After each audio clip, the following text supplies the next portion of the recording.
You ready now, Yeah, Kim? the video is. Would everybody please join me in the Pledge of Allegiance? I pledge allegiance to the flag of the United States of America and to the republic for which it stands, one nation, under God, indivisible, with liberty and justice for all. Okay. For roll call, Terry Rooney is the only person absent. And we're on to First Selectman's budget presentation. Mr. Kellogg. Thank you, Madam Chairman. Good evening, everyone. As is custom, it's my honor to present to you tonight the budget as I proposed to this town council, the very kind of starting point of our budget process. I'll start off with just some very high-level information in terms of the budget books that we have before you tonight. As has been prior years, it's all in a standardized format across the departments. The structure is the same as in prior years, where you have departmental information, metrics, highlights, followed by the financials, both on a high-level top line and then the budget details that were the basis of building each line item. As I have done the last 3 years, I have the same guiding principles in crafting our budget. The overarching goal is to control our taxes and have a conservative approach to spending. At the same time, we want to continue to improve on our roads and our infrastructures, supporting our robust educational system, maintaining our municipal services, and maintaining a good, strong financial health of the town. So what's going on this year? The key drivers on the municipal side that you'll find in that book are outlined here. Wages, obviously, we have 4 collective bargaining agreements that are open, so that is certainly a significant portion of it. That is carried in the contingency line since those values are not yet determined, but that is a driver. For insurance costs, as we did last year, you'll know that insurance numbers are always. Well, we do have guidance from a couple different sources, including our consultant, that we could anticipate a 10% increase on the medical insurance side. That is primary driver in that $215,000 bump in our insurance costs. We do expect final rates to come in around the April timeframe. CMERS is the state-run pension system that is used for our police department. This is the second year in a row where the State Retirement Commission is phasing in an adjustment to the expected discount rate, which is increasing that by $71,000 this year. Winter safety, we look at our Public Works Department.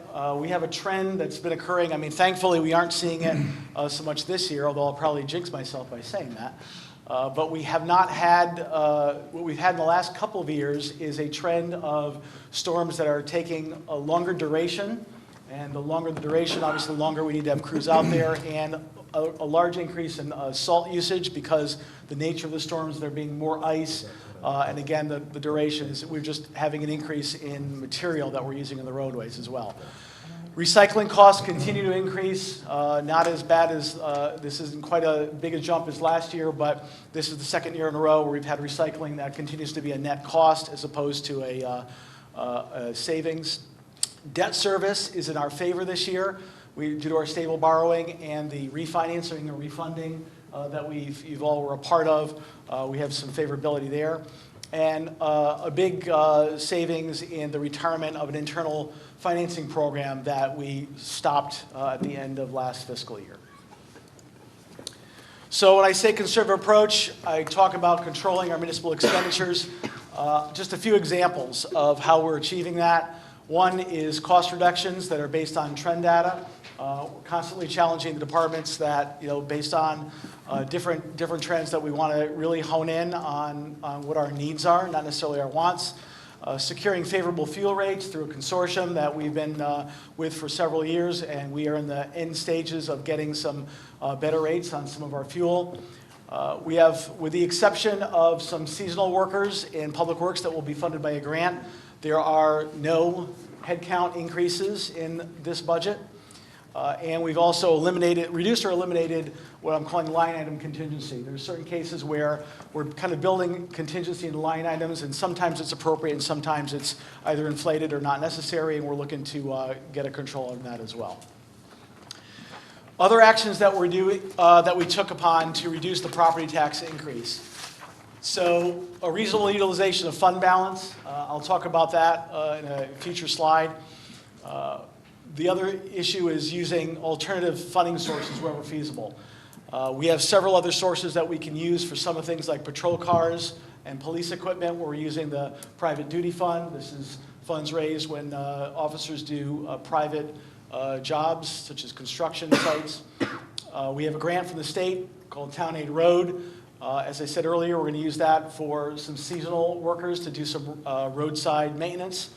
And another example is in the Parks and Rec Department, things like replacing equipment, in this case a golf cart, or golf carts I should say. We're going to utilize the Parks and Rec Program Fund for that. So these again, all ways in an attempt to lessen the impact on property taxes. As far as roads are concerned, this year I am proposing an increase in our overall investment in roads. You'll recall the last several years we've had a steady $2 million investment over these three different categories between capital bonding, Town Aid Road, the grant, and operating expense. This year, and it's primarily through that grant, I am recommending that we will increase the total funding for roadway roadway construction, reconstruction, and it also includes a lot of the underlying drainage issues that we have been dealing with as we approach our road issues.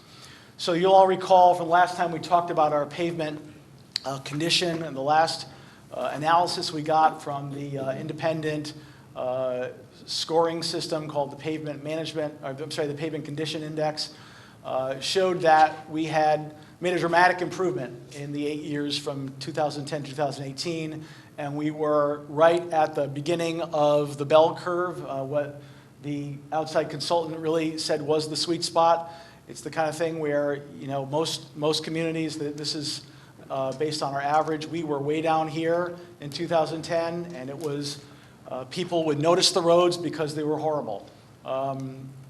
We're looking to be, if you're in this kind of zone here between the high 70s to 80 or low 80s, you're in a range that is average and is what they would deem acceptable. With our investment, the prediction based on the consultants is we will continue to see an improvement, and we would expect that by the end of the current fiscal year, will be at or above 78. So the other thing we always like to talk about is grand list growth. Obviously, that's a key component as we figure out our overall tax implications. Grand list growth helps lessen the impact to our taxpayers. Our current projections, this is based on the 2019 grand list, as of February 8th, is an increase in assessed value of $39 million. There is an increased contingency from prior years of $7 million, and that is due to the revaluation year. But these are typical adjustments that are made based upon appeals and tax benefits, et cetera. The net, compared to last year at this time, is a $32 million increase in the total grand list. That is what's built into the budget and built into the mill rate calculation.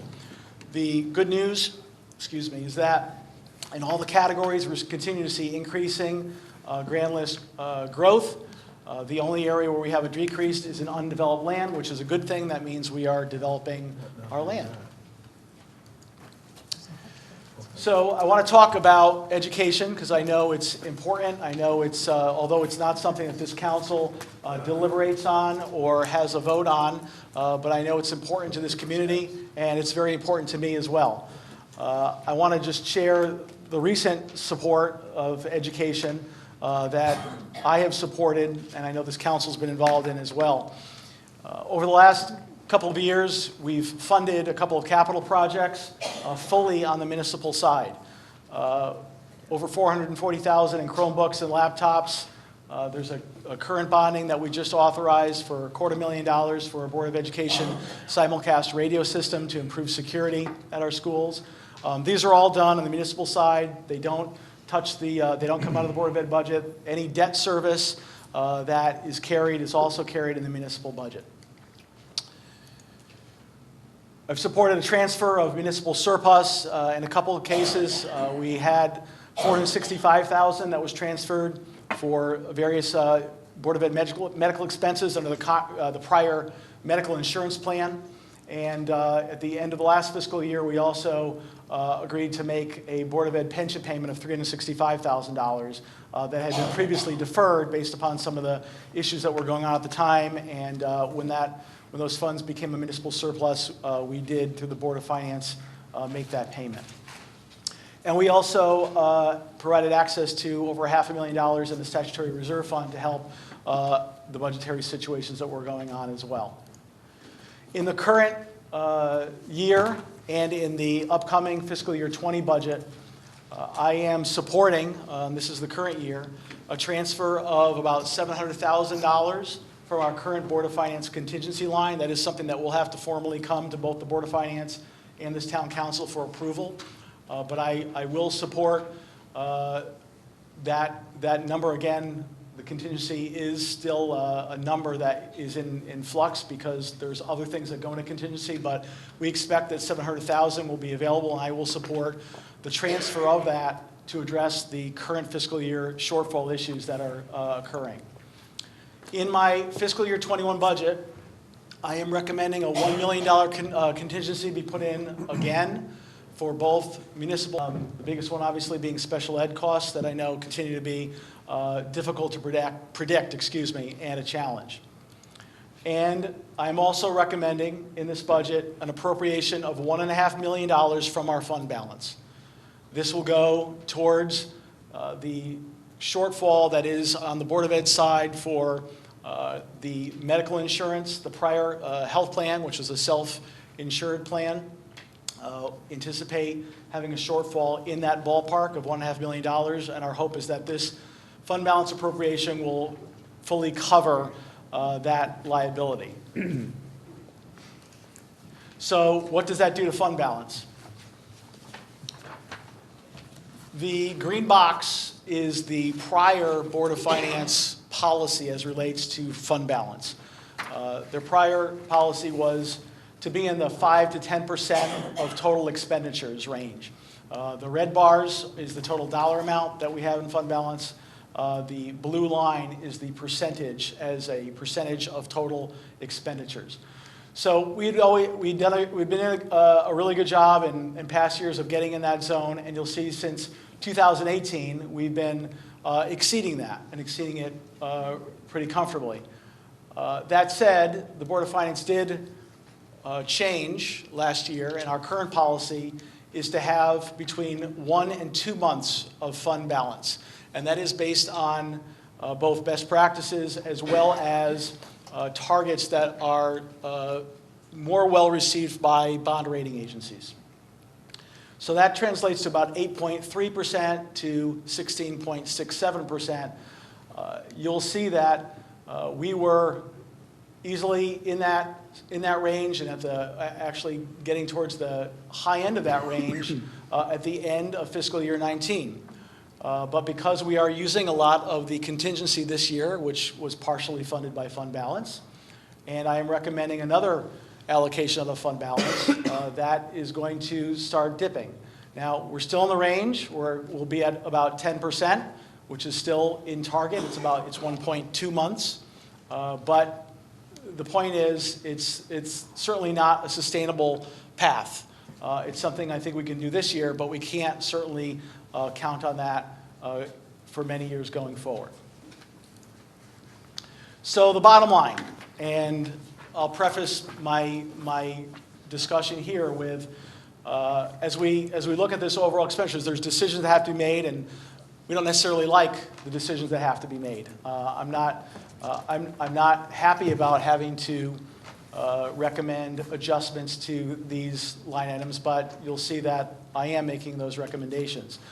The municipal departments came in with a over 4.5% increase, about $1.3 million. The Board of Ed's request was a 4.88% increase, about $2.8 million.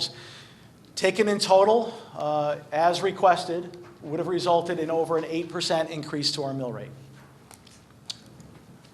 So I have to take a hard look at what I would say our, as council and Board of Finance, our budgetary responsibilities are. Certainly, we want to balance our desire for robust education and municipal services with a commitment in controlling taxes. And we have to consider the impact to all of our residents and all of our taxpayers. Certainly, we want to do what's right for our students, but we also have to consider all the residents that are in our community. And as I thought through this, I thought about the couple that approached me a few meetings ago who live on Old Zor. And they said, you know what? The woman motioned to her husband and said, he's got a decent job, but he hasn't gotten an increase in over 3 years. And we can't afford any more taxes. I have to think about people like them. I have to think about people like the senior citizens, like one I met on Purdy Hill Road, who that conversation always stuck out with me because she was in fear. She was in fear that she was not going to be able to stay in the home in Monroe that she wants to stay in because she simply could not afford another tax increase on a fixed income. When I think about businesses and we talk about economic development, I have to think about the businesses that want to locate or move or expand. And it made me think about this small welding company. And the owner of the welding company had approached me because he was looking to move and was strongly considering Monroe and actually had a property in his mind. And I thought, this is great. We're having a good conversation. And the first question he asked was, what's your mill rate? So we have to face the reality that these businesses are looking at those things because they have to. When they're looking at where they're going to locate, they have to take property taxes into consideration in their overall business model. And when you're a new business or a startup business or a small business, that's a significant impact. And last but certainly not least, I have to think about the families, the hundreds of families that are using our food pantry because they can't afford to put groceries on the table, let alone pay for increased taxes. And we have families like the one I met a few nights back who were so grateful of programs like Project Warmth. And they were telling me how if it wasn't for Project Warmth, they may not have had heat earlier this season. And they certainly said we can't afford any more taxes. So that said, we have to make some difficult decisions. And again, these aren't decisions that I necessarily enjoy, but they're decisions that have to be made. So first is I've made an adjustment to the municipal departments of a significant degree. You'll see the revised increase to the municipal departments is $175,000, just short of $175,000. That brings the total municipal side operating expenditure increase to 0.6%. That still results in a projected mill rate of over 3%. On the Board of Ed side, I've adjusted that increase to just under $2.3 million, reducing the increase to just over 4%. That brings the projected mill rate down to 2.62%. I will say that although this is certainly a better number than 8 or 3, it's a higher number than taxpayers have agreed to in many, many years in the town. So I think this is a number that I hope will be accepted by taxpayers and that they will feel is affordable and they will consider the circumstances that we're in.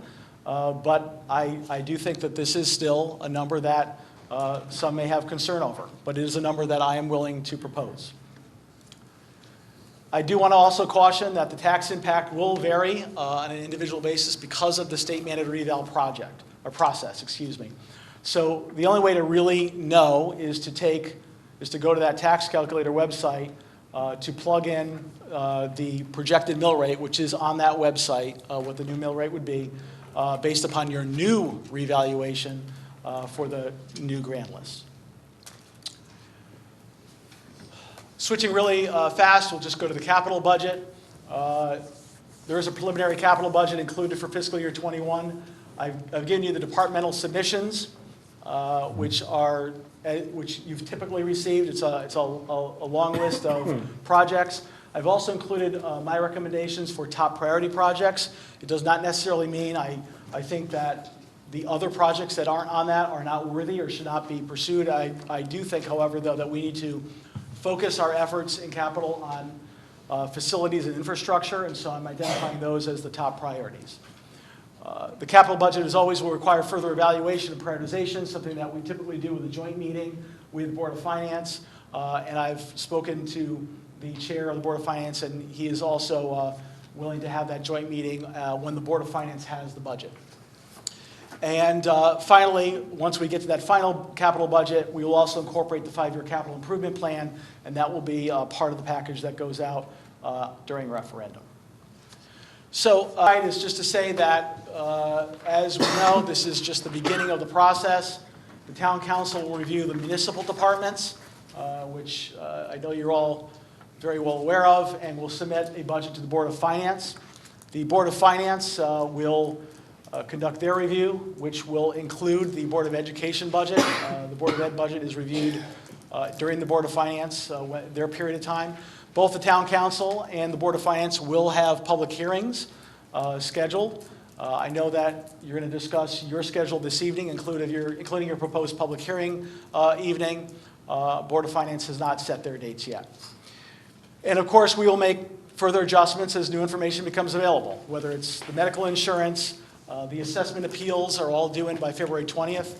And certainly, it goes without saying, is that the Board of Education, I know, is working hard to address budgetary stability, and as new information becomes available, and if there's ways that we can modify recommendations through the Board of Finance, we're certainly willing to entertain that if we get better information.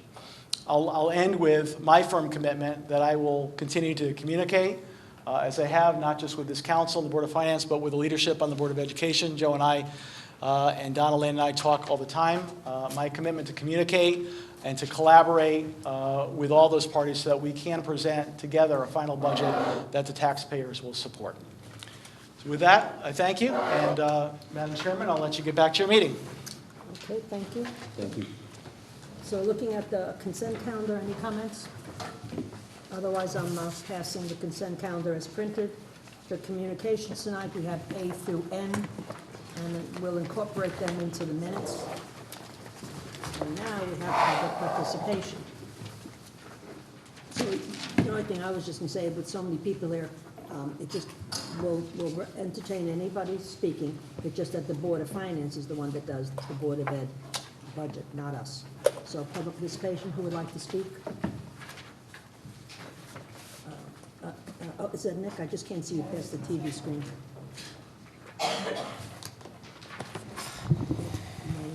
Name, address.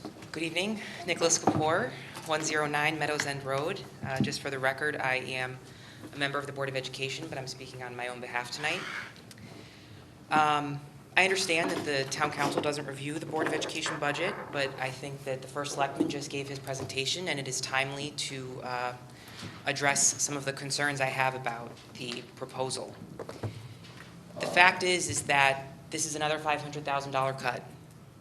The Board of Education also voted for a $500,000 cut that I voted against. That's $1 million cut in the operating budget of the Board of Education. Currently, we had 17 hours of public budget session at the Board of Ed. 17 hours. And most of the Board of Ed members were there for all 17 hours. 10:30, 11 o'clock at night. We went over every single line item. I didn't see the First Selectman there. I didn't see members of the Board of Finance there, except for Mr. Kirsch, who was there for all 17 hours as well.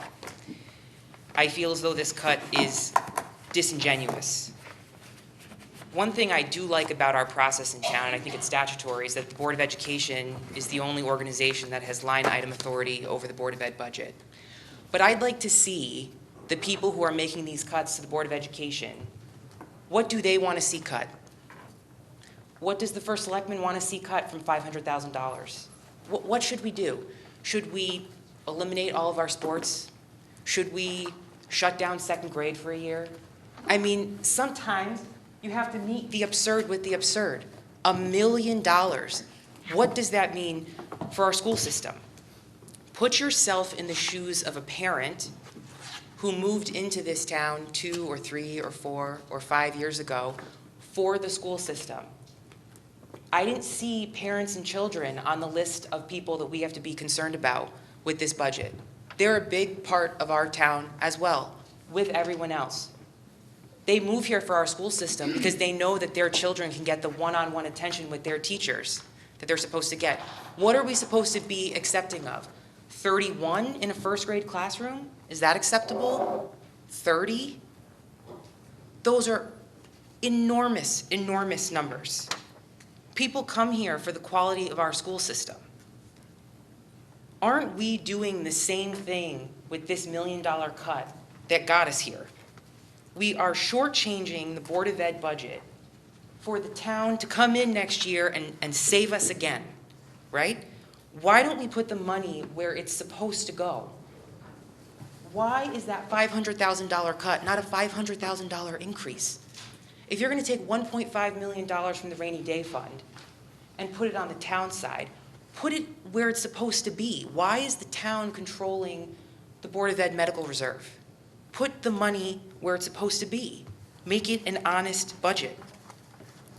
The transfers had to be made in the past year and the current fiscal year because the budget was shortchanged.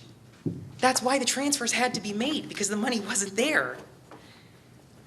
Why don't we put out a budget to the townspeople and say, this is what we need for the Board of Education. This is what we need for the town side. And let the people come back and tell us no. That's why we have a referendum in this town, so that the people can tell us the taxes are too high.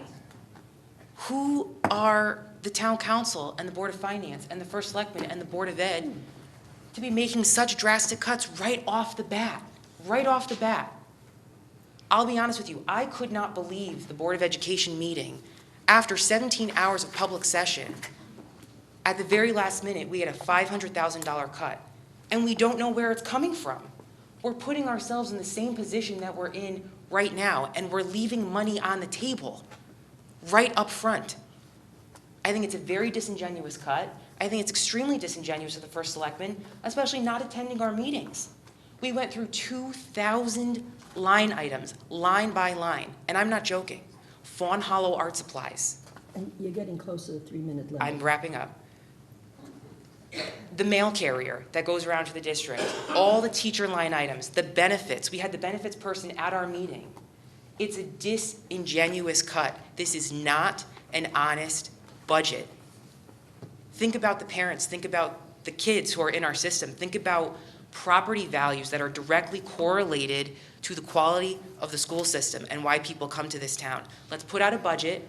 Let's see what the people have to say. And then let's have these discussions instead of leaving money on the table. Thank you. Thank you, Mr. Kapoor. Over there next, and then over there. Good evening. We need name and address. Oh, I'm sorry, yep, no problem. I knocked things down. My name is Jason Bean, 11 Windsor Road. I was gonna come to this meeting and not really say anything and hear the info, and then Nick got up and I wanna praise him. I moved to this town in 2015 because of a school system, because I met a friend who grew up in this town in college, who went through the school system and, you know, is fortunately for me and him, you know, doing as successful as we can for our families and our kids. I have a 4-year-old and a 1-year-old. And I can't believe for a second that Nick even had to sit and go through 2,000 line items to see what was going to be cut out of an education budget. It doesn't make any sense to me if we're gonna spend money on this town, on anything, it should be for the kids. You know, I saw the selectman's comments on who he needs to consider, who he needs to, you know, make sure he doesn't hurt them. I grew up in a small neighborhood in Massachusetts before I moved here, surrounded by many senior citizens who helped raise me. You know, it takes a village, not just two parents, and it's very important to me. I don't want to put anybody out, but I'm sorry, you can take as much money from my taxes as you need to help cover education. I don't care if the mill rate goes up, as long as that's where the money's going. Daycare, kinder care, and it's fantastic, but it cost me over $27,000 last year to put them in daycare for 3 days a week so that my wife can also pursue her career, and I would do it again in a heartbeat. We are fortunate enough that my 4-year-old will start attending Fawn Hollow next year. So daycare costs will go down a little bit. I am more than willing to put that money, some of that 27 that I won't be paying to kinder care, into my mill rate and taxes to ensure that his school and then my 1-year-old daughter's schooling is about as good as it can be, because if we're not doing that, nothing else matters, doesn't make sense. I don't care what our roads are like, avoid the potholes, educate the kids. Thank you.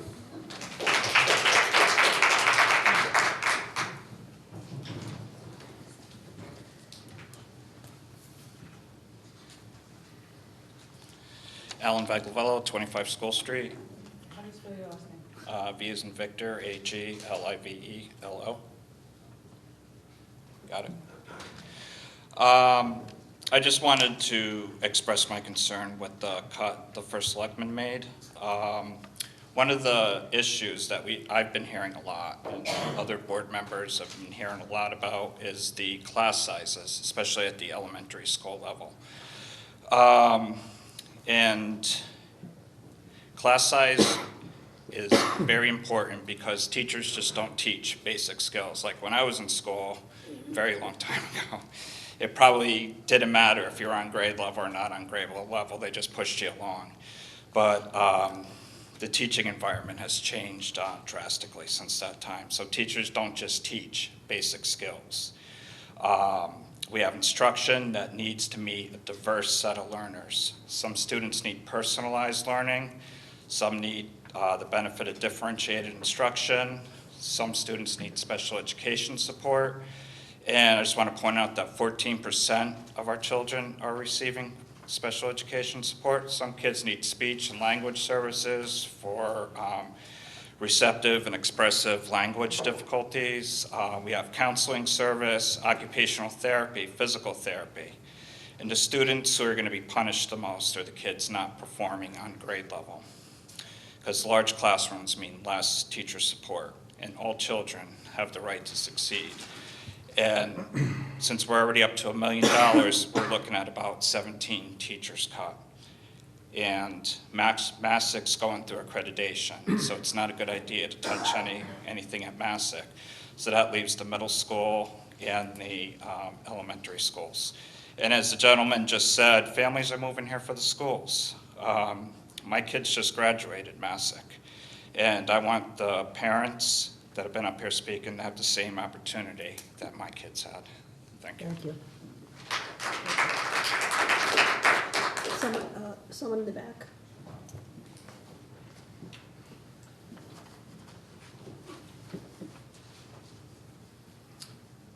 Good evening. My name is Patrick Egan. I live at 34 Old Colony Road in Monroe, Connecticut. And I actually, when the selectman was up there talking about a story, I actually have a story too. Last Friday night I was at relay soccer. My son is 7. And I had a parent come to me and ask me about the school sizes. They were thinking about moving from Shelton, but when I told them the high numbers at the elementary school levels, they said, well, why am I going to move to Monroe and pay more in taxes if my child's going to have a smaller class in Shelton? And I hear so many people around town talking about how we're meeting this minimum of the state requirements. We should not be doing that in Monroe. Just full advice, I am an educator. I work at Fairfield University, and I know from dealing with teachers around the state that a lot of states don't like to put more than 22 kids in elementary school classroom size. Next year, second grade at Stepney is looking at 25. I believe Font Hollow, and I could be wrong, it's going to be 23 or 24. That is way too high, and that leads to increases in the special education costs because it's harder to identify children with special educations. It means that kids are further behind at the end of the year. Many studies, including studies by U.S. and World News Report and by the state of Tennessee and their STAR initiative, have found that class sizes under 22 mean that kids get higher test scores, it means that there's less disruptions in the classroom, and it means that our kids are graduating at a higher rate. I don't think that this budget fully adequately meets the needs of our students. If we're going to be putting 25 kids in elementary school, I would recommend to everybody up here on the board to go visit these classrooms and see the tight spaces these children are having to deal with. It leads to more germs, it leads to more discipline problems, and I think before you really finalize voting on this budget, that you should go visit our classrooms and see what our children are dealing with. I am all for paying more in taxes. That's why we moved here from Shelton for the schools. But, you know, as the trends keep going up, I mean, when's the limit, as Nick was saying? Is it going to be 26? Is it going to be 27? Is it going to be 30? There are many, many studies talking about the benefits of small classroom sizes. We shouldn't be relying on Hartford or Monroe. We should be doing better than Hartford. Thank you. Thank you. Anyone else have the hand up? That's it, the public. One in the back? Okay, oh, it's Mrs. Coniff, I believe. Thank you. Sue Coniff, 7 Georges Lane. First thing I want to do is apologize because I'm going to be very strident here. When I moved here, my kids went into the middle school and the high school, and within 2 years, and believe me, we investigated the towns in the area, and within 2 years, all music, all sports, everything was cut. No art, home ec, and I don't want to see that for the children and for the families moving into town. I am one of those senior citizens. I live on a fixed income, and I'm willing to support education, and I'm willing to support an increase that will verify that we have good schools. Well, here we are again. When the chairman of the Board of Finance and a former town council member failed to force the teacher contract to arbitration to save money, the selectmen and the chair of the Board of Finance have chosen another method to save money by employing a strategy they've used before. For the past 4 or 5 years, they have told, maybe even demanded, that the superintendent and the Board of Ed come in with a percentage increase that these men had chosen for them. Of course, their budget number ignored the needs of the school system, but rather was a small enough number that would be sure to get the budget passed and them reelected. Meanwhile, the schools and therefore the students have suffered. Class sizes have increased in several of our schools beyond what is educationally sound. Not allowing the superintendent to propose a budget that would meet the needs of the system has created very large deficits in the Board of Ed budget. One side casualty of this strategy has been the damage to the reputation of our superintendent and others. You can't ask a man to row the boat and then tie his hands behind his back. It can't be done, nor can running a school system with a serious underfunding of its resources. So far, with the selectmen's cut to the school budget, there is $1 million shortfall. Why do we elect Board of Ed members? Have them scour the superintendent's budget, the education budget, for more than 15 hours looking for places to trim, and then insist that they cut $500,000, followed by the selectmen's $500,000. If my math is correct, that will necessitate a reduction of 10 to 14 teachers. And finally, I believe this is ultimately a power grab. We'll tell you what to propose. When you fail to manage on the amount we gave you, we'll ride in on our white horse and rescue, or appear to rescue you, but on our terms. The real disaster here is for our students. They have suffered with impossibly large classes, program cuts, and more pay-to-play fees. Thank you. Thank you. Do I see anybody else? Mr. Cobza? Oh, I'm sorry. Put his hands up. Well, it's a compliment, Mr. Hostler. Lee Hostler, 272 Stanley Road. I moved here 50 years ago. We only had one son. He went through the system, education system, got a great education, went on to Penn State and did very well there, came out and he has a great job. In the meantime, my house is worth less today than it was 10 years ago. And yet my price, the cost of living in this town keeps going up and up and up. My taxes go up. I'm having to pay my taxes out of my IRA, which I put in there for years in order to survive for the rest of my life. And unfortunately, I'm getting older. I should have died about 10 years ago. It would have been a heck of a lot better, but I'm telling you, I'm bringing the other side of this. I'm so happy that all these people have all this money, they get great salaries, and you know, I had a good salary when I was working, but I'm not working anymore, and I haven't worked for about 15 years. I've been retired. I was forced out of the last job. The company was filtering, so it wasn't my fault, but I'd like to just present the other side of the case. We had only one child. He went through the school system great, and then we kept supporting it all these years, and so I look at it and say, I think maybe we ought to take a better look at our nickels and dimes, because that's where I'm living right now. It's not easy. So it's the other side of the story. I'm very happy for all these people in here that have good salaries and are willing to pay more. Right now, I can't afford to pay more. So I don't know, there's not much I can do about it except move down to South Carolina or some darn place. So, but anyway, thank you for listening. Thank you. I don't have any copy. Do I see anybody else who wants to participate? Yes, Mr. O'Hara? At least I didn't say Mr. Cobbs. All guys in a row. Pat O'Hara, 282 Shelton Road. I'm not going to make a comment about the Board of Ed because you don't have any purview over it, and I'm not going to waste your time. I spent the day going through the first selectman's budget. I've been reading budgets now for 20 years, and I would like to congratulate him on doing a fine job on this budget. A 0.6% increase, a reduction in requests down to $174,000 in this environment where we're getting killed with things out of Hartford, things out of insurance companies. I commend you for such a low number on the town side. There is one comment to be made, though, regarding contracts and class sizes. Class sizes are contractually controlled. It's in the teacher's contract.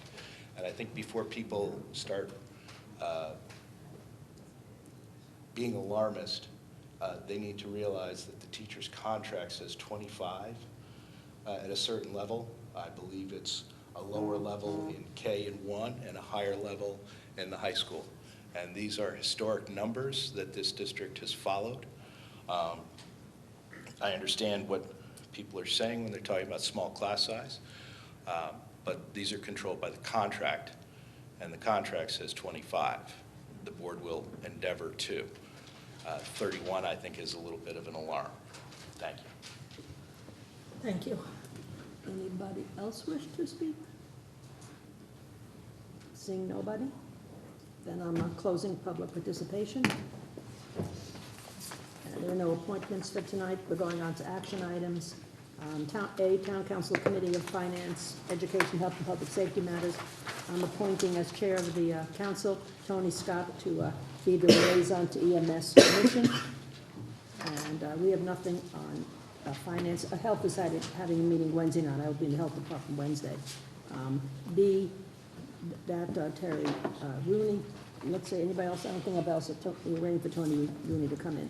So, C, Town Council Committee on Legislative and Administrative Matters, Mr. Reed. We did meet tonight, Madam Chair. There's a couple of things. One is most of the agenda items we had are going to be passed up to council tonight as a consensus out of LNA. There was one item of note, though, that I did want to bring up because it's not on our agenda tonight, but I figured I'd take a little bit of time to talk about it. It's the Blue Tree Project. So the Save Our Stepney Committee provided a really nice, the task force provided a really nice document. I'm actually going to pass this down. Mr. Mauer, you have one. I'm sorry to address you directly, but you do, yep. Okay, so why don't we pick one back that way? So it's their intention to actually delay the project by a year. So they're going to reconvene in February. They are going to start taking a look at how this could be possibly remodeled or whatever, but it's definitely going to continue to be on the green. But they're just going to get a little more time to kind of plan this project and make it go through. I think it's also important to note that we probably want to give them a consensus tonight, if I could ask for that, to just say, hey, look, council still supports at least this conversation, and this is something we think you should pursue, because they are going to kind of go back to the drawing board on a few things, and they're going to spend some time, so we certainly don't want to waste their time, right? Do you want the consensus now? I would like to see something like that, just go down the line and then put on record a consensus. If I may very Yeah. quickly, Go ahead. if I may just very quickly add to that, one of the reasons for the consensus is that one of the things they are set on is the Stepney Green, and if we are not okay with the Stepney Green, then we need to let them know so. So that's for at least for me, the major part of the consensus is, are we good with the Stepney And Green? Mrs. Aguilar? I'm good with the Stepney Green. Yes. Mrs. Martin? Yes. Yes? Yes. Yes. Yes. Okay, we have that done. That was fun. I was counting 8, I've heard. Alrighty, going on to our strategic planning committee, that's Mr. Madam Scott. Chairman, Yes, did you skip planning and zoning, public works, recreation? I did because Terry wasn't here, so He's ill today. he's ill. But if you have something to comment on, Well, that's- normally, Is Terry on that committee? yes, he is. That's Park and Rec, that's mine. Yeah, it's yours, but Terry's on there, planning and zoning, public works and park and rec. Okay. Okay, Well, I just wanted to tell you for Park and Rec, because normally he would be doing, whoever the chair is does the report, but go ahead, please. We don't have a chair yet. the Park and Rec is interviewing for recreation supervisors. According to Missy, the department person, they have narrowed it down to 4 that they'll be doing interviews with. And for public, if you would, Bill, February 18th, they will start taking reservations for the camping and the pavilion, I picnic think areas Missy's and here, stuff. so Missy's back there, so she can do that one. Is that right, February 18th? And you were going to report on that, correct? I just had a meeting the other day, and I gave that report to my commission. Okay, so Mr. Bitter, do you have it from? Yeah, February 18th is the first day that residents can start booking camping sites at Web Mountain and pavilions at Wolf Park and Crane Hollow Lake. Anything else, Missy, as the director? No. You got it. Thank you, Dee Dee. You're welcome, thank you. Okay, so we've now got to a strategic planning committee, so now, Mr. Scott? Since we met last time, we elected myself as the chairman. We haven't met with Ken. Ken's working on the budget, so we're going to be having a meeting coming up soon to discuss next steps on the strategic planning along with the capital budgets that is going to be in the budget.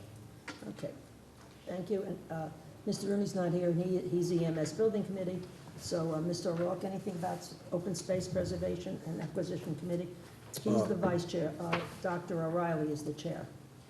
We did have a meeting, a preliminary meeting to organize and vote the vice chair and chair. Started some preliminary discussions about some possible avenues that we might want to pursue with regards to the Open Space Preservation and Acquisition Committee. More to come. Okay, thank you. Mr. Callaghan, First Selectman's update. So my update was the budget presentation. I have nothing else for you tonight. Okay, Madam Chairman, I have a quick question to Mr. Keller. Sure. The business business, Yes. I got no less than 7 notices about a meeting on my, Well, hopefully they're for different days. So no, they were, well, I don't know, none of them would open. I will ask Kat in my office to follow up with you. I mean, if you have a date, I'll just write it down now and The see. intent was that they were, so Chairman Weinberg had set some meeting dates for the rest of the year, and the intent was to have all those just be sent out to the committee members so they had them. And it just seemed easier just to do it as a calendar invite, so if that got, Okay, have her try me again then. okay. All right, Will thank do. you. Yep. Okay, so we have no unfinished business. Going on to new business. A, Resolution 20-19, to consider and act upon a resolution regarding the quotation from Northeast Communications Incorporated for the 5-site simulcast radio system. So that's the Board of Ed. Mr. O'Rourke? I will introduce the following resolution. Resolution 20-19, to consider and act upon a resolution regarding the quotation from Northeast Communications, Inc. for the 5-site simulcast radio system, and move for its adoption. Well, I would say, do you have a second for this motion? Mr. Reed? It hasn't been, Yeah, resolution hasn't been read yet. He has to read. Then it can be seconded. Okay, I'm sorry. No worries. Resolution 20-19, resolved that Kenneth M. Kellogg, First Selectman of the Town of Monroe, is authorized to execute and deliver on the behalf of the Town of Monroe quotation C91184 and any associated documents by and between Northeast Communications, Inc. for the 5-site simulcast radio system with portable radios. And now, do I have Second. a second by Mr. Scott? A discussion, Mr. Kellogg? Thank you, Madam Chair. So this project and the second item that you're going to discuss after this should be familiar to you. This is, they are both related to the, one of the bonding authorizations that was recently approved at a town meeting. This project is to basically replace the existing Board of Ed radio communication system with a simulcast system that will bring it up to a more current standards, as well as significantly enhance the security of that system and allow for them to communicate across schools and across to the central office as well. Okay, any other discussion on that? Hearing none? Oh, Mr. Mara? This did go through LNA, was moved unanimously, and also we were informed at that point that it actually came in under our original, so it's that's Very just- slightly. very slightly, Just to not be- far just to under, be- but just it to is be- under. I don't want to, Okay, so voting on this, all in favor of this resolution? It passes 8-0. Going on to B, Resolution 20-20, to consider and act upon a resolution regarding the Communication System and Services Agreement and Motorola Solutions Incorporated for the Public Safety Communication System Equipment Replacement. Mr. O'Rourke? I will introduce the following resolution. Resolved that the resolution regarding the public safety communication system, and move for its adoption. Resolution 2020, resolved that Kenneth M. Kellogg, First Selectman of the Town of Monroe, is authorized to execute and deliver on the behalf of the Town of Monroe the Communication Systems and Services Agreement and any associated documents by and between Motorola Solutions Incorporated for the Public Safety Communication System Equipment Replacement. Do I hear a second? Second. Seconded by Mr. Formicella. Discussion, Mr. Keller? Thank you again, Madam Chair. So this is the second component of this, part of the same project. This is the more substantial piece of the project, which is replacing end-of-life equipment throughout the town-wide emergency radio system. It primarily involves the consoles at the dispatch center in the police station and equipment at 4 different tower locations. As you'll note, as I probably should have said for the record in the last one, but for this one as well, it has been reviewed by our town attorney, and we have his opinion. The contract is included in a very large document, which includes a lot of specifications and technical information that's been reviewed by our police department as well. And the chief is here this evening if you have any further specifics or questions in that regard. Any other discussion? And this project is also within the, authorized bonding limits.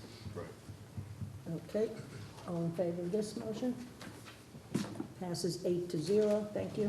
On to C, Resolution 20-21, to consider and act upon a resolution regarding the amendment to the Memorandum of Understanding with Operation Fuel. Mr. O'Rourke? I will introduce the following resolution. Resolved that the resolution regarding the Operation Fuel Memorandum of Understanding amendment for Aquarian Water Company of Connecticut, and move for its adoption.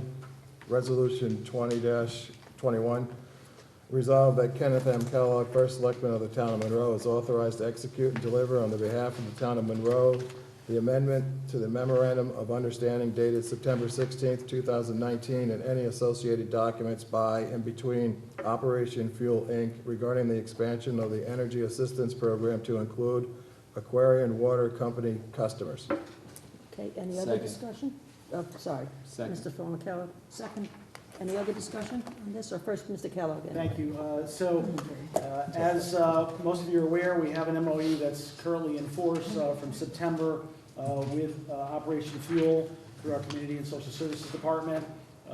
The director there, Hannah Ali, who unfortunately wasn't feeling well, couldn't be here tonight, wanted to bring forth an opportunity for us to expand that, to allow the Community and Social Services Department to also process requests for eligible Aquarian Water Company customers for assistance towards their water bill. So the amendment that's before you is to expand that program to incorporate Aquarian customers. Any other discussion? Has been reviewed by town attorney as well, and you've got his letter of opinion in that regard. Okay, no other discussion? Mr. Mauer? Again, this went through LNA and was approved unanimously. Also, on the side of, we were talking, the selectmen talked about Hannah not being here, but I do know in the conversations with the subcommittees on that side that everybody is very much in favor of this, and it's a great expansion of the program. Okay, any other discussion? Vote on this resolution. Passes 8-0. Thank you. On to D, Resolution 20-22, to consider and act upon a resolution regarding the FCC Form 316, application regarding the WMNR radio licenses. Mr. O'Rourke? I will introduce the following resolution. Resolve that the resolution regarding FCC Form 316 application for the WMNR licenses and move for its adoption. Resolution 20-22, resolve that Kenneth M. Kellogg, the First Selectman of the Town of Monroe, is authorized to execute and deliver on the behalf of the Town of Monroe the FCC Form 316 application for consent to assign broadcast station license and any associated documents regarding the transfer of control of the WMNR FCC licenses from the old Town Council to the current Town Council. Do I hear a second to this? Second by Mr. Formicella. Discussion, Mr. Kellogg? Thank you, Madam Chair. So I first want to thank Kurt Anderson, who's here this evening, General Manager of WMNR, for bringing to my attention the fact that due to the most recent change in Town Council membership, because a majority of council members that were present in 2015 are no longer on the council. This really is just more of a formality, but the FCC does require that we file this. It has been prepared by a special counsel with expertise in FCC matters and also reviewed by the town attorney. All this form does is register with the FCC a voluntary transfer of control from the old town council, as was previously comprised, to the current town council, as is currently sitting here this evening. Because I will be executing this on the council's behalf, I am asking for your authority to do so. Okay, any other discussion? Just said it went through LNA, that's it. Went to LNA. Okay, on to voting on this resolution. Passes 8-0. Thank you. On to, let's see, Resolution 20-23, to consider and act upon a resolution regarding the collective bargaining agreement by and between the town of Monroe and the Monroe Police Union, AFSCME, Council 4, Local 1775, AFL-CIO. Mr. O'Rourke? I will introduce the following resolution. Resolve that the resolution entitled the collective bargaining agreement by and between the town of Monroe and the Monroe Monroe Police Union and AFSCME, Council Number 4, Local 1775, AFL-CIO. Resolution 20, and move for its adoption. Resolution 20-23, resolve that the town council hereby accepts the tentative agreement by and between the town of Monroe and the Monroe Police Union, AFSCME, Council 4, Local 1775, AFL-CIO, and that Kenneth M. Kellogg, First Selectman of the town of Monroe, is authorized to prepare and execute a final agreement pursuant to the tentative agreement. Okay, do I hear a second? Second. Mr. Scott? Discussion, Mr. Kellogg? This was discussed earlier in the non-meeting. I have nothing further to add. Okay, no other discussion. All in favor of this resolution? Passes 8-0. Thank you. On to Resolution 20-24. To consider and act upon a resolution to approve amendments to the park security / boat ramp attendant and to rename to park ambassador. Do I hear a second to this motion? Second. No Second by Mrs. There's no motion yet. Martin. There's no motion yet. Oh, okay, no motion yet. I will introduce the following resolution. Resolve that the resolution regarding revision to the newly titled Park Ambassador job description and move for its adoption. Do I hear a second? I'll second. Seconded by, well, Mrs. Martin, I think seconded before. He didn't actually read the resolution. Yeah, then, Resolution 20-24, resolve that the amendments to the job description in the Parks and Recreation Department, formerly titled Park Security / Boat Ramp Attendant, be renamed Park Ambassador, are hereby approved. okay, now do I hear a second? Mrs. Martin, seconding it? Okay, discussion, Mr. Kellogg? Thank you. So our Parks and Rec Director, Ms. Oros, had approached me some time ago with an idea to rename this job description and slightly revise some of the content of it. The primary purpose of this is to not just clean up some of the job responsibilities, but also set the intended tone of this position, which is one of customer service. So I think this does the job. I would also like to thank our HR Director, Mike Brown, who's in the audience, for assisting in that regard. So what you have before you, you have a clean and a red line version, which shows the changes to the one, putting it in our standard, our new format, but also just cleaning up some of the language, but most importantly, changing the title and making a focus on customer service. Mr. Reed is saying he went through L&A as well. Okay, any other discussion? Mr. O'Mara? The one item that I did ask about in L&A was about the crossing out of the collection of fees. It was stated by our director that that part of the job is being handled by other people in other jobs within the park, so that is still covered and no longer needed within the. Okay, any other discussion? Let's vote on this resolution. All in favor? Okay, 8-0. The next one, Resolution 20-25, to consider and act upon a resolution authorizing the first selectman to execute agreements regarding the purchase of consumable energy products. Now, for this one, I wanted to waive the reading. Do I do that now, Mr. Lito, or after the resolution's read? I want to waive the reading. Introduce the resolution and ask for a waiving of the full text. Okay, so I just introduced the resolution, so can I have a waive of the Motion reading? to waive the reading of the full text. Okay, that's you, you're making the motion, do I have a second? Second. Second for this? Yeah, Dee Dee. No, it was Jennifer. Then we need a second to, wait, Jen. well, you did the motion, I'm sorry. Jen seconded. Oh, thank you, I just didn't hear. Okay, we've waived the reading, so on to the resolution, Well, Mr. to vote on O'Rourke. it. We just have to vote on We have to vote on it. All in favor of waiving the reading? Okay, on to the resolution, Mr. O'Rourke. I will introduce the following resolution. Resolved that the resolution regarding the purchase of consumable energy products and move for its adoption. Stand by. Now therefore be it resolved that the first selectman on behalf of the town, after consultation with the Director of Finance and the Public Works, and further upon receipt of a letter of opinion from the town attorney approving the agreements, is hereby authorized to execute any agreements as are reasonable and necessary to secure the purchase of consumable energy products. Okay, do I hear a second to this? Second. Second by Mr. Formicello. Mr. Kellogg, discussion?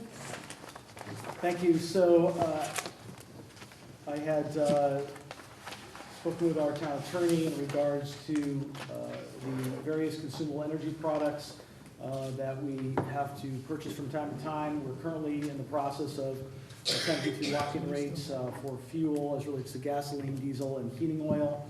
And in his review, he recommended that we adopt a written resolution, which he has drafted and provided to memorialize a prior verbal motion that authorized such agreements historically.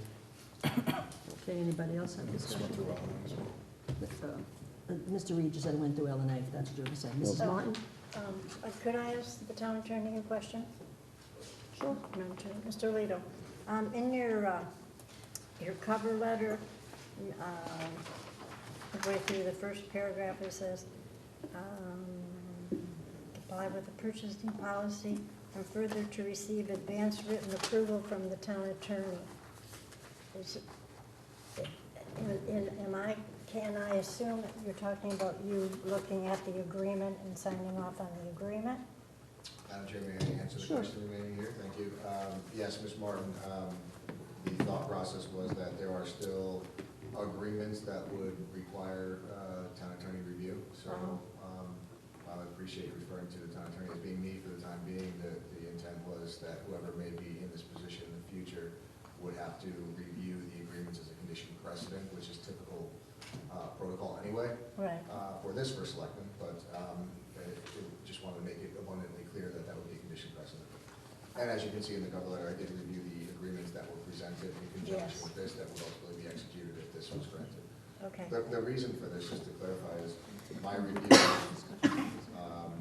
the historical motion practice of council was that it could have been construed to have been a singular approval, even though that was not the intention, as I said on council at that time. I don't think that was the intention, but the voting record showed it as potentially a singular approval, so in an abundance of caution, I thought it would be appropriate to just give the authority that was, in my opinion, having said up there, I think you'd all agree with me that it was the urgency of the need for the first selectman to act, and us not having to get these agreements in a vacuum. And I think a couple of times we had to ratify to give him the authority in advance to execute these as he deemed appropriate. What threw me was to receive advance written authority from the town attorney, which seemed to, by that wording, give you approval on doing that. And really, what you're referring to is you're reviewing and approving the contracts that we would be going into. Is that correct? In compliance with charter, correct? Yes. Okay. I just wanted to make sure. Mr. Mauer? The one thing that I would ask Mr. Selectman is, I think this is great, and I 100% support it. After the fact, when these kinds of contracts are entered into, if during your selectmen's report at the subsequent meeting, if you could just inform us. Absolutely. Thank you very much. Okay, we've done discussion. Any other discussion? On to voting. Voting on this. Passes 8-0. H, discussion regarding budget meeting / workshop schedule. So I just got this from Mr. Kellogg, so I'm passing it out. 1, 2, 3, 4. If you take one for Terry, you must see Terry more than I do. Thank God.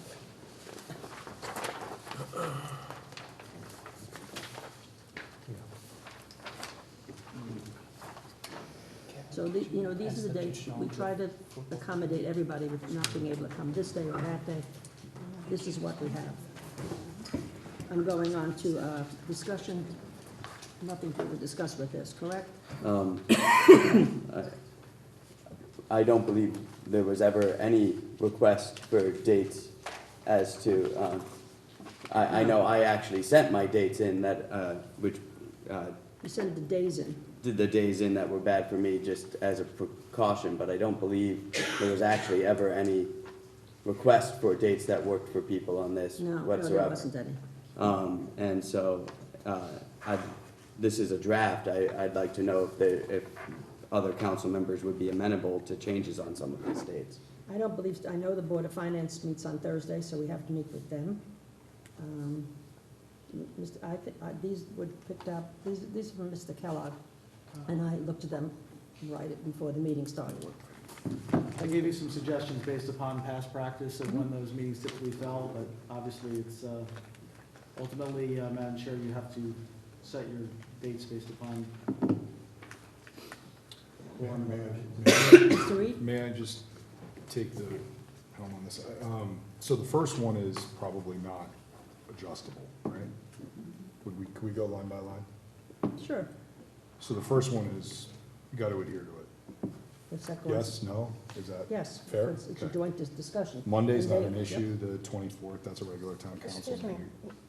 Mr. Reed, Yeah, doesn't the Board of Finance meet on Wednesdays? No, No, Thursday. Thursdays, Thursdays, Yes. yeah. Now, the only day I can say that I did check with Chairman Manjos of Board of Finance, and he was seeking to do that joint meeting on the 20th, so that is. Okay. So that one's, That was Okay, so, and the next one, Monday is, I'm letting, It's just ours, That's right? the beach one. yeah, so that's the town council. So the next two that are proposed would be those meetings where we have the different department heads in? Right. Is it the Thursday meeting that's The above? Thursday and the it's actually, I can make the 221 work, the Thursday, the Tuesday. If the council's amenable to moving those both to either the Wednesdays instead of the Thursday and the Tuesday, I know that would be beneficial for me, but I don't know everybody else's schedule because we hadn't discussed this. There may be additional meetings, like EMS, I know meets on Wednesdays, health meets on Wednesdays. Pension meets on Thursdays, so we all have subcommittee meetings that are going to conflict, So that's the besides. The next pension's not till April Right. 23rd, so that's not germane to this topic at all. Mr. Reed? Is a Wednesday, just to understand all the options, is a Wednesday not a possibility with town hall? Which week are you speaking of It would right be now? both. The 227 and the 33. So it'd be the proposal on the page was If you're looking- 226, If you're considering the 34. 26th, Okay. I don't, the chambers would probably there would be, I believe there would be space somewhere. I'm not sure which room, but that's feasible. What's the Wednesday meeting on the 26th in the council chambers? Inland Wetland, Are they meeting here? they do, but they could be in the annex. We could work something out. Okay. So we're saying. Or sometimes, we've conducted workshops in the. we've met in the annex In the annex before. as well, so. So let's say, Yeah. let's say if we made Wednesday 2/26, okay? And the 6 o'clock time is good for everybody? Yeah, it's That's earlier the fine. better, right? So, Yep. and then what about the Tuesday moving to a Wednesday 3/4? I believe that would be all right. Let me just get my calendar out. From my pocket, I have to get my calendar out. Just give me a Yeah, second. I don't believe there's any conflicts if you want to move it to 3:4. Yeah, I'm good with that. Just a second, so we're looking at 3/3 to 3/4. Jason, does that work for you? That's that, It works. The to move that Tuesday, Tuesday to Wednesday is beneficial to me. That's But- fine with me also. Is it fine with everybody else? Yeah, I think that's all. Okay, Looking all around right. now, And yeah. what about the Okay, 310 to hang on, hang 311? on. Wednesday is now 3/4. Okay, Monday, of course, is town council. That's an answer. Tuesday is the 10th. That's the next one we're Could- looking at. What about moving that to 311? 3. There's several meetings here that night, maybe a challenge. I can, We'll make it work. if it works, as the Tuesday, I can call into it. But that's the night I have that health meeting. Is it It happens to 310? be Tuesday at 6, actually 6 Which night PM is is when they meet. Well, I'm saying if we made it Wednesday, that's when the health meets. Which one of these 11, meetings? March 11th, what Jason's That's even talking if we about. need them. That's if we need them. Also, I can call into it if needed. Well, so I let's- just wouldn't so be able let's to leave be it at the 10th, presently because you- here, and the same for the 12th. I could call into it, So, but. Mr. Kellogg, we'd leave the 10 and the 12th the same, Yeah, if we need. so there we go. So just so you have this. Can we just run, just run? Yep, we'll run back So through one them. more So time. So the Thursday stays. Monday stays, the next one becomes Wednesday, 2/26, Yep, and the next one becomes Wednesday, 3/4. yep. Okay? Better? The rest of the Yep. same. And then, just as an And the rest is the advance, same. as an advance notice on the 10th and the 12th, should those meetings go forward. Actually, the 10th I won't be able to make at all. The 12th I would have to call into. Okay, so they're special meetings. A lot Right. of times we don't even use them. Okay, so we've done that discussion, correct?